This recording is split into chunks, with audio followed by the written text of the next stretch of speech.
Wildlife Wednesdays with Columbus State University's Oxbow Meadows. Unfortunately, we have been having some issues with our Wi-Fi, so we can't bring this episode to you live. So this is pre-recorded, and don't worry, there's still going to be lots of mistakes and weird things that happen, because who knows. But if you do have questions, I still encourage you to put them in the comments, and we will respond to them at a later time. We just won't be able to do it live like we have been today, unfortunately. So let's get started. Today I wanted to talk about something a little bit different. Instead of bringing out animals, I kind of wanted to talk about what we do here at Oxbow Meadows and how we take care of our animals. Like I said, we're still coming in every day to make sure our animals are well taken care of. So we do daily checks on them, we clean their enclosures, we give them fresh water whenever they need it, and of course feeding. So if you guys want to follow me this way, I've got a couple diets ready for some of our animals. So again, first thing we do when we come in is we just check on everyone, make sure they're all okay. Then clean up whatever messes they made, because they always make messes, and give them fresh water and all that stuff, and then we feed them. So over here I've got lots of food out. These are mostly for our tortoises and our box turtles. So we have been picking clovers for our tortoises. It's a nice natural food source for them, and occasionally we'll sprinkle in some other things. So today they have clovers, a little bit of cabbage from my refrigerator that was going bad, and a little bit of strawberries. We have some actually wild strawberries that I picked out in our fields earlier today. So you might see this white powder sprinkled all over the salads. That is vitamins. So just like we have to take our vitamins every day, or I don't know if you take your vitamins every day, I certainly don't, but reptiles need vitamins too, especially when they're living in captivity. They're not eating their natural diet, so we need to supplement that with vitamins. So once a week, they get this vitamin supplement sprinkled on their food, and it helps keep them nice and healthy. Without it, they could start getting sick and showing all sorts of different signs depending on what type of animal they are. Okay, so I am going to deliver these food trays to our animals. We'll start with the sulcatas. So obviously, well actually, the girl sulcatas, Bertha and Norma, are out grazing for food on their own right now. So I'm gonna save their food in our refrigerator for them to come in later. But we'll take, actually maybe we should start with the guys inside. Yeah, we'll do that. So, I'm going to start with our display animals. I've got our box turtles here. The only difference between what they're eating and what our gopher tortoise is eating is that box turtles they need more protein. So I have sprinkled some mealworms on their salad. So it's kind of like a worm salad. It sounds nice and tasty. Okay, so we will, oh, one more thing. If you guys take a look down here, you'll see some of our feeder insects. So just like we have to care for our animals, we also have to take care of their food. So we have live crickets and live worms. They're not really worms, they're actually beetle larvae. But we keep them live. Some of our animals, particularly the amphibians, are very, very picky about what they eat. So they won't eat naturally dead food. And one of the reasons why this is, if you've ever read Jurassic Park, one of the best books ever in my opinion, they talk about how the amphibians can't see very well, but they can see movement. So if I just put some not alive food in their enclosures, they probably wouldn't be able to see it very easily, and it'd be hard for them to find. But when they can see a live cricket jumping around, it's much easier. So they can go after it, and they like them much better. The problem is, once they start eating live crickets, they'll never go for dead stuff. So oh well. All right. So that's just another thing. Even though taking care of all the animals that we have out here, we still have to take care of their food as well.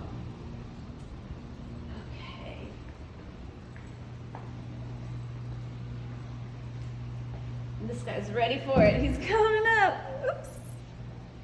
There you go. So these are our three-toed box turtles. If you guys have been tuning in, you've seen a little talk about them a couple weeks ago. And they're thinking about it. Oh yeah, I'd go for the strawberry first too if I were a turtle. All right, so I'm gonna deliver these two, and then maybe we'll switch gears and talk about something else a little different.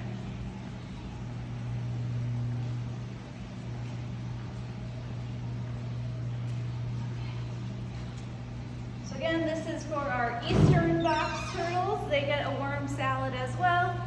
And these guys are a little slower to the party. They don't always necessarily come up for it. There's one who's probably thinking, what are you doing in my house?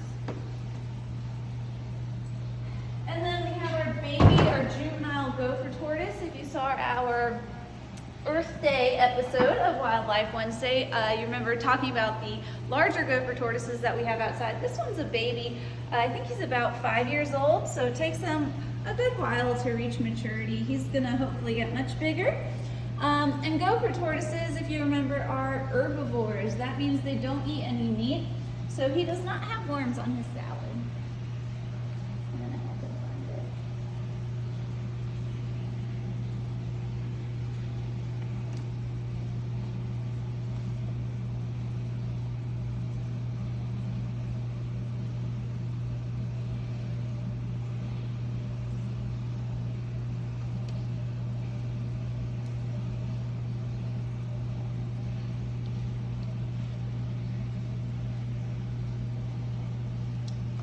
All right, I'm so happy.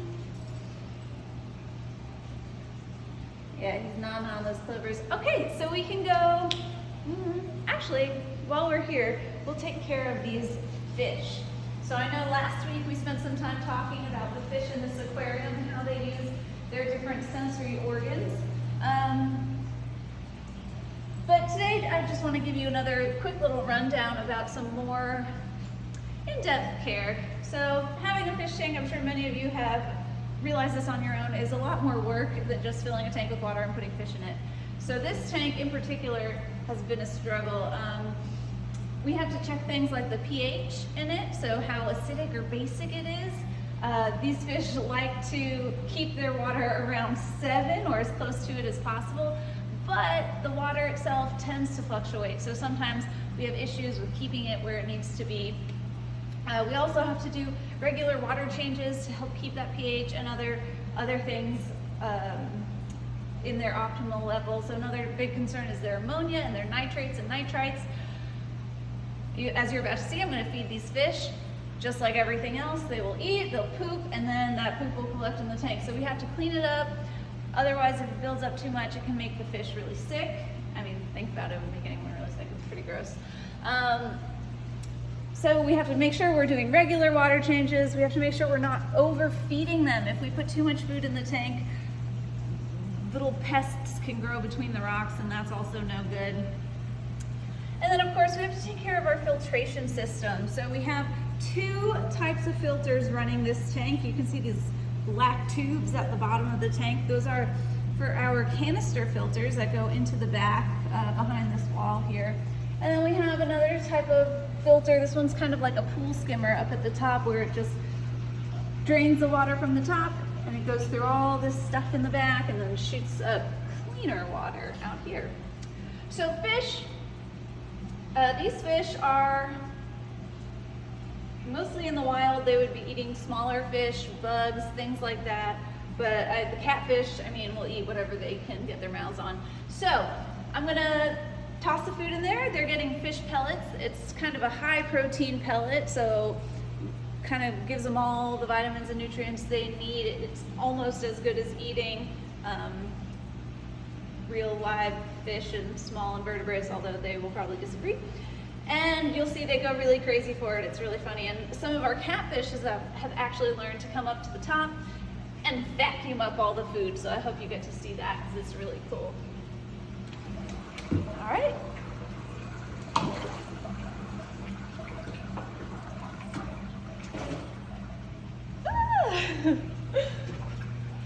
the bass are always definitely the most aggressive. You can see, I don't know if you can see this catfish over here with his mouth wide open, just sucking up all those pellets. It's pretty funny. Yeah, they tend to go crazy for it. I think that may have been a little too much, but the good thing about having the catfish is if you do put too much food in there, they will suck it out of the rocks for you. So they're kind of like little siphons that just live in the tank, which is super handy.